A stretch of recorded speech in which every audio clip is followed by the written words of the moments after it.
तो JEE aspirants आपकी तैयारी मुझे लगता है बहुत ही अच्छी चल रही होगी आपकी, या फिर बेकार चल रही होगी, या फिर आप धीरे धीरे पढ़ रहे होंगे। मैं यहाँ पर लेके आई हूँ ईयर लॉन्ग सीरीज। यहाँ पर ईयर लॉन्ग सीरीज का कोर्स ऐसा जिसके अंदर आपको केमिस्ट्री में chapter wise most repeated questions में आपकी तैयारी के साथ में कराती चाहूंगी, जिससे आप लास्ट टाइम पे पैनिक ना हो कि हम पढ़े जा रहे पढ़े जा रहे और आपको ये पता नहीं पड़ रहा कि आपको किस तरह के क्वेश्चंस पे ज्यादा फोकस करना है, किस पे कम करना है, क्या आपकी पढ़ाई जो है वो प्रॉपर्ली रिजल्ट ओरिएंटेड चल रही है या नहीं चल रही। अभी भी चैनल को सब्सक्राइब नहीं किया तो कर लीजिए। मैं नेचर ऑफ ऑक्साइड्स पीरियोडिसिटी के एक ऐसे टॉपिक पे आ चुकी हूँ जो कि हमारे पास में इस चैप्टर का लास्ट टॉपिक है। इससे पहले मैं आपको quantum number, atomic radius, ionization potential, electronegativity, electron affinity, इस तरह के सारे टॉपिक्स के हमारे पास में रिपीटेड क्वेश्चंस जो है वो दे चुकी हूँ। अगर आप ईयर लॉन्ग प्रिपरेशन कर रहे हैं तो फटाफट से चैनल को सब्सक्राइब कर लीजिए, जिससे आपके पूरे साल भर के लिए ये एक हेल्पफुल यहाँ पर सीरीज रहे। चलिए हम फर्स्ट क्वेश्चन से स्टार्ट करते हैं। Basic oxide, acidic oxide, amphoteric oxide और न्यूट्रल ऑक्साइड। मैं हर वीडियो में हर एक टॉपिक के साथ में कुछ ट्रिक्स और टिप्स देती जा रही हूँ केमिस्ट्री की, जो क्वेश्चंस करने में काफी हेल्पफुल होती है। तो यहाँ पर भी अगर हम बात करते हैं क्वेश्चंस के लिए, तो हम एसिडिक और बेसिक की अगर हम बात करते हैं, ऑक्साइड्स का नेचर जो होता है, इधर की तरफ जाने पे आपका एसिडिक ऑक्साइड का जो नेचर होता है वो आपका क्या होता है, इंक्रीज होता है। इधर जो होता है हमारे पास में बेसिक ऑक्साइड का नेचर जो होता है आपका डिक्रीज होता है। तो यहाँ हमारे पास में अगर ऐसा कंडीशन है, इसका मतलब ग्रुप 1 और ग्रुप 2 वाले जनरली बेसिक ऑक्साइड बनाएंगे, ग्रुप 16 17 वाले एसिडिक बनाएंगे, बीच वाले कुछ एम्फोटेरिक होते हैं, और न्यूट्रल के कुछ एग्जांपल्स हमें याद होने चाहिए, like carbon monoxide, nitric oxide, इस तरह के एग्जांपल्स। अब मेन क्या है हमें याद होनी चाहिए, एम्फोटेरिक ऑक्साइड के हमारे पास में ऑक्साइड। तो उसके लिए एक ट्रिक बता देती हूँ, जनाबे अली, इसके ऑक्साइड जो होंगे जनाबे अली सबसे आसान वाला पंजाबी सॉन्ग गाया करो। अब मैं क्या क्वेश्चंस करने से पहले आपको कुछ थ्योरी बता देती हूँ, जिससे आप खुद भी साथ साथ में क्वेश्चंस करते जाए। सबसे पहले हमारे पास में यहाँ क्या बोला था, बेसिक ऑक्साइड। बेसिक ऑक्साइड मैंने क्या बोला, ग्रुप 1 का एलिमेंट ढूंढो, ये हो सकता है, ये हो सकता है, ये हो सकता है। सेकंड कैटेगरी हमारे पास में एसिडिक, मतलब ग्रुप 16 या 17 का अगर मैं ढूंढूं तो पोटेशियम तो हटा दो, यहाँ से आर्सेनिक और आर्सेनिक यहाँ देखिए एएस यहाँ पर है तो ये एम्फोटेरिक हो गया, ये हमारे पास हो सकता है N2O न्यूट्रल होता है तो सी आंसर हो गया वैसे तो। लेकिन एम्फोटेरिक फिर बोला आसान, एएस ये रहा, एम्फोटेरिक ऑक्साइड ये रहा, और न्यूट्रल अभी मैंने बोला था नाइट्रिक ऑक्साइड। तो एक बहुत ही ज्यादा रिपीटेड पैटर्न का क्वेश्चन है ये, मैच द कॉलम में आ जाता है, बहुत रिपीट होता है, तो आपको ये अच्छे से आना चाहिए।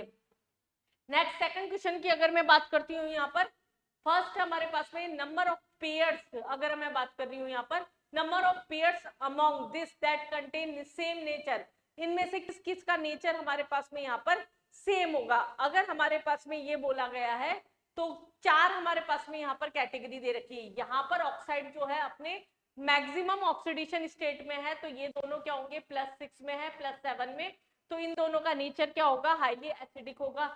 N2O, Pb2O3 ये हमारे पास में क्या होते हैं, बेसिक ऑक्साइड होते हैं, ये भी ठीक है। कार्बन मोनोऑक्साइड और ये न्यूट्रल होते हैं, और एल्युमिनियम और ये आपके पास के क्या हो गए, अभी अभी बताया था अली और क्रोमियम करो, इसका मतलब ये आपके क्या हो गए, एम्फोटेरिक ऑक्साइड हो गए। 4 नंबर ये सही था आपका। दूसरा हमारे पास में बोला Na2O, A2O3, कार्बन मोनोऑक्साइड और Cl2O7, ये हमारे पास में क्या है, चारों की कैटेगरीज बता रखी है। Are most basic and acidic, इसमें बेसिक कौन होगा, Na2 सही है, ग्रुप 1 का एलिमेंट है। और आपके पास में Cl2O7 एसिडिक होगा, ये भी सही है क्योंकि अपने हायर ऑक्सीडेशन स्टेट के अंदर प्रेजेंट है। तो फर्स्ट और सेकंड आपके दोनों स्टेटमेंट ही सही थे, पर ये स्टेटमेंट वाले क्वेश्चन में पूरे कॉन्सेप्ट्स लग रहे हैं। आप ये मत सोचिए कि केवल थ्योरी थ्योरी पूछ ली गई है, आपको हर एक स्टेप हर एक कॉन्सेप्ट अच्छे से याद होना चाहिए। An element in the extreme left of the periodic table form acidic oxide, अभी अभी हमने देखा बेसिक ऑक्साइड। मैंने वो जो टॉपिक स्टार्ट करने से एक लाइन बताई थी पहले, उसी से आपके ज्यादातर सारे क्वेश्चंस हो जाएंगे, तो वो आपके लिए एक इंपॉर्टेंट चीज है, यहाँ पर ध्यान रखिएगा। फर्स्ट स्टेटमेंट आपका क्या हो गया, फॉल्स हो गया। Acid is formed during the reaction between water and oxide on of a reactive element present in the extreme right of the periodic table। जो राइट हमारे पास में उसमें एसिडिक ऑक्साइड बनते हैं, ये भी ठीक है हमारे पास में। तो ये हमारे पास में क्या हो गया, फर्स्ट स्टेटमेंट जो हो गया वो गलत हो गया, और सेकंड स्टेटमेंट जो हो गया आपका सही हुआ। अगले क्वेश्चन पे आते हैं हम यहाँ पर। Number of acidic oxide. अब अगर हम एसिडिक ऑक्साइड की बात कर रहे हैं, NO न्यूट्रल होता है, लेकिन N2O3 NO2 आपका क्या होता है, एसिडिक होता है, N2 आपका न्यूट्रल होता है, ये आपका यहाँ पर एसिडिक होता है, हायर ऑक्सीडेशन स्टेट में H2 भी एसिडिक होता है। कार्बन मोनोऑक्साइड वापस आपका क्या हो गया, न्यूट्रल हो गया। ये दोनों आपका क्या हो गए, नेचर के अंदर बेसिक हो गए। तो आपके 1 2 3 4 टोटल आंसर क्या हो गया आपका यहाँ पर 4 हो गया। तो ये क्वेश्चंस बहुत टिपिकल नहीं होते, बहुत सारे बच्चों को बहुत दिक्कत आती है। एसिडिक बेसिक बहुत ही नॉर्मल सा इजी सा कॉन्सेप्ट है, जिससे आप क्वेश्चंस को बहुत आसानी से इसमें कर सकते हैं। चलिए नेक्स्ट क्वेश्चन पे आते हैं। The electron gain enthalpy of fluorine is more negative than that of chlorine. गलत स्टेटमेंट पहला, ये इलेक्ट्रॉन गेन एंथैल्पी को मिक्स करता हुआ क्वेश्चन आ गया आपका। Ionisation potential enthalpy means decreases in a group of periodic table. नीचे की तरफ जाने पर साइज बढ़ता है, इलेक्ट्रॉन आसानी से निकलते हैं, एनर्जी कम लगती है। स्टेटमेंट सही है। Electronegativity of an atom depends upon the atom bonded to it. Bonded तो ठीक है, ओनली डिपेंड्स ऑन, ऐसी कोई कंडीशन नहीं होती। Depends on the atom bonded to it, depend करता है हमारे पास में क्या कैटेगरी है। हमें क्या बोला था यहाँ पर, नॉट करेक्ट पूछा था। फर्स्ट हमारे पास में यहाँ पर गलत है, बी आपका यहाँ पर सही है। फर्स्ट आपका गलत है, तो ए तो सब में ही था। ये वाला ऑप्शन तो हटा दीजिए, ये भी हटा दीजिए, ये भी हटा दीजिए। आंसर तो ऐसे ही निकल गया, क्योंकि हम कॉन्फिडेंस थे, हमें पूरा कॉन्फिडेंस था कि बी बिल्कुल सही है। ये हमारे पास में क्या हो गया, गलत हो गया। Al2O3 क्या होता है, एम्फोटेरिक होता है, और NO तो होता है पर ये न्यूट्रल होता है, तो ये स्टेटमेंट भी क्या हो गया आपका, गलत हो गया। तो ACD जो होगा वो आपका यहाँ पर आंसर हो जाएगा। बहुत इजी सा कॉन्सेप्ट है, बिल्कुल एम्फोटेरिक एसिडिक बेसिक ऑक्साइड्स में अटकने का नहीं है। इसके क्वेश्चंस बहुत आराम से किए जा सकते हैं। अगले क्वेश्चन पे आते हैं हम यहाँ। गिवन बिलो आर ऑक्साइड, आप देख सकते हैं मैंने ईयर मेंशन कर रखे हैं, ये जिन जिन साल में आए हुए क्वेश्चन से 2022, 24, 26, 21 किसी में भी आए हुए क्वेश्चन से, पर ये रिपीटेड पैटर्न के क्वेश्चन आप देख रहे होंगे।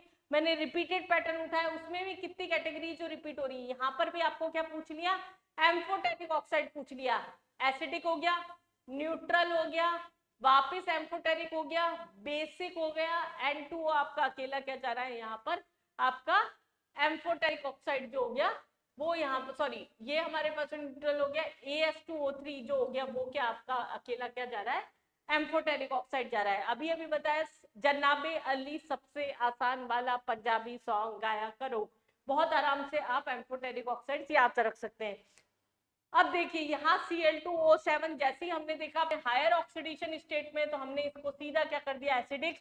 एक आंसर 4, एक आंसर 4 फर्स्ट और सेकंड स्टेटमेंट दो में था।